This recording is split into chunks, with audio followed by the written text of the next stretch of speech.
And I was saying that we have not taken advantage of our geography economically. Do you know that Ghana is the nearest landmass to the center of the world? We have longitude 0 degree and latitude 0 degree intersected in our territorial waters. So we are the nearest landmass to the geographical center of the world. Put that aside.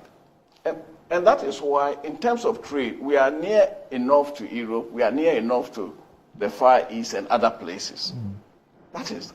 But in West Africa, we sit right in the middle of the West African sub-region. And that is where the West African power pool arrangement, Ghana was very key in that during the governments of Professor Tamils and John Dramani Mahama. Because we are in a better position to export power to the east, to the west, and to the north.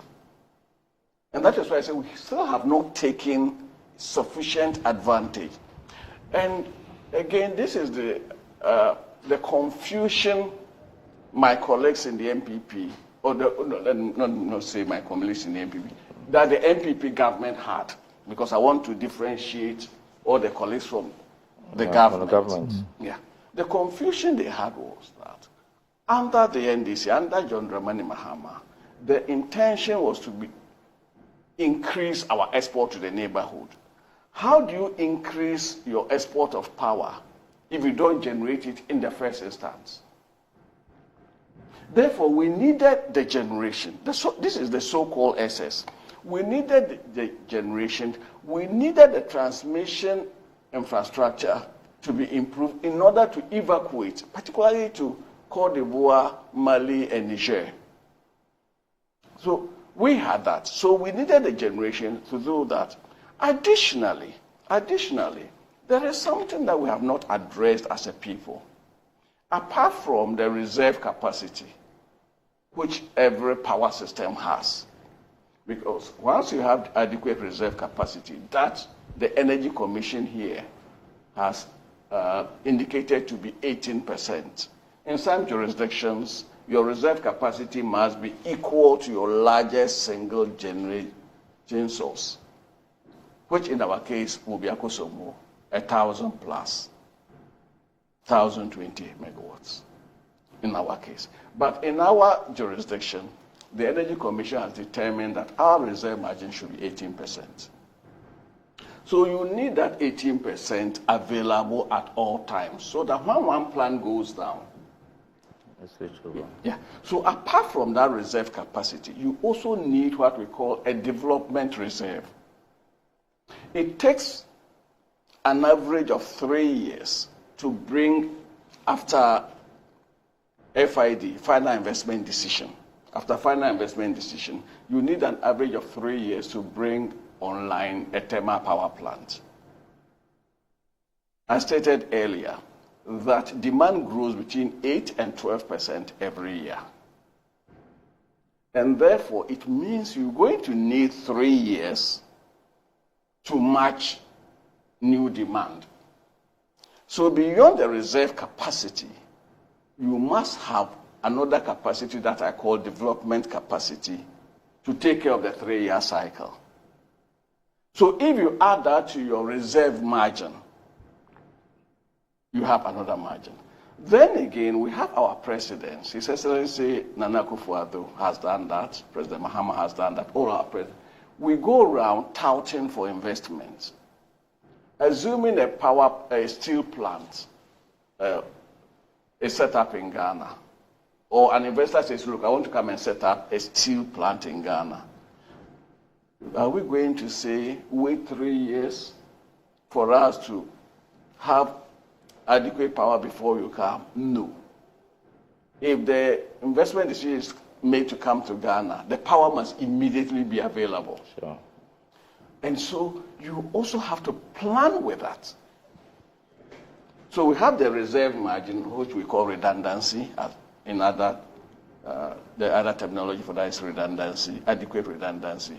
You need a development reserve because demand is growing by 8 to 12% per annum.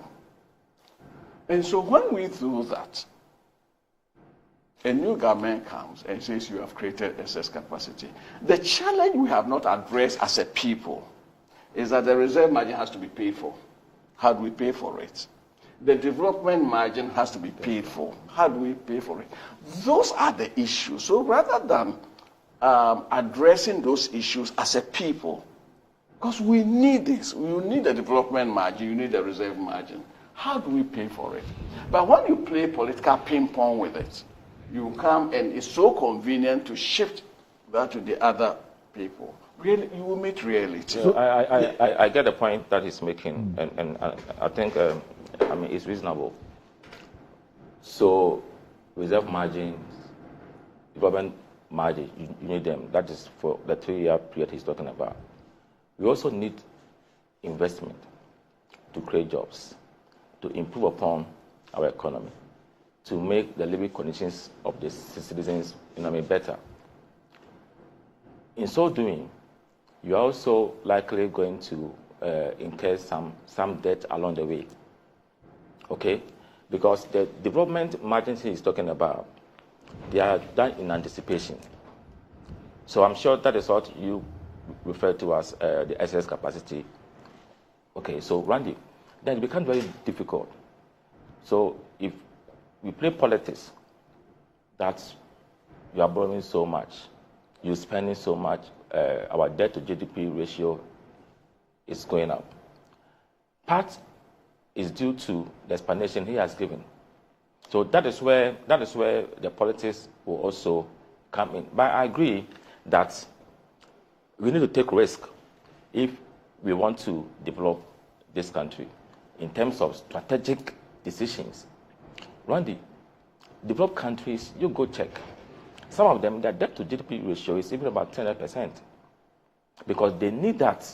They need that to be able to make the economies, better.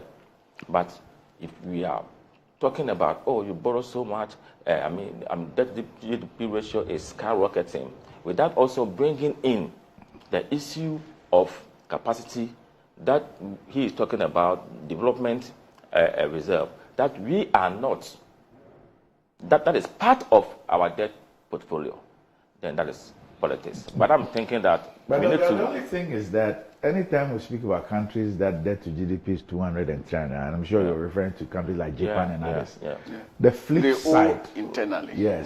The internal point is that for those economies, how much do they spend on debt servicing? So you see that the debt servicing ratio is something that is negligible. And that is how come, although their debt to GDP is 300, they are still borrowing at 1% and 0.something percent.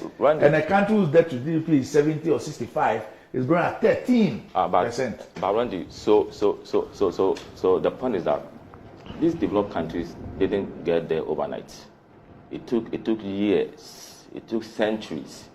But we have about 6 to 7 years, and we want to be like them overnight. The conditions and the context are different. So when we are making some of these intellectual discussions, we need to situate all these within some of these contextual frameworks. For what he's saying, makes sense. But you see, but it will also bring some burden on the economy, because we have to, and we think that for political expediency. So before this program started, we were having on the side discussion about how we should not allow extreme partisanship to lead us in our political and societal discussions. We need to come to the middle and be more patriotic, thinking about how together, which doesn't matter the kind of political party, but how can we, at a point, convert and say that this is the path we are going? As for the two political parties, the fact is that if change will come, no matter how best you perform, it can happen. But the commonality should be that we shouldn't be fixated on negatives. However, how together we can confront our challenges meaningfully in order to make I mean, sustainable progress.